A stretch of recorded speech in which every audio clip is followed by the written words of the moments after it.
So ito na yung part 2 guys. Kung hindi mo pa napapanood ang part 1, make sure to check out this video on my profile. Hi guys! My name is Mommy Joyce and I love traveling with my toddler. Paglapag namin sa Nagoya Chubu Center International Airport, unang misyon, hanap agad ng makakainan. Kumain kami sa Fujiyama Go-Go and grabe, super satisfying after a long flight. Nagpahinga kami ng konti, then dumiretso kami sa Flight of Dreams. Free admission lang to guys ha. Kaya sobrang bongga. Mas okay siya puntahan kung may extra time ka lang or naghihintay ka ng next activity.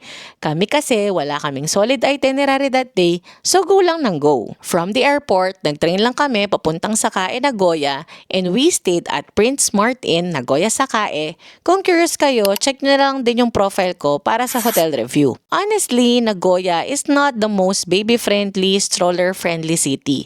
So para kaming mga professional na nakapag-handle ng ganon. Charot.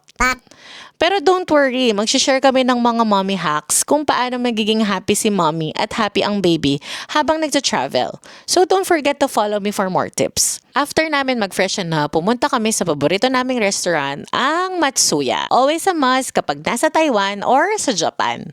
If gusto nyo ng full detailed version nito, check nyo yung channel namin sa link sa baba or type this to your browser.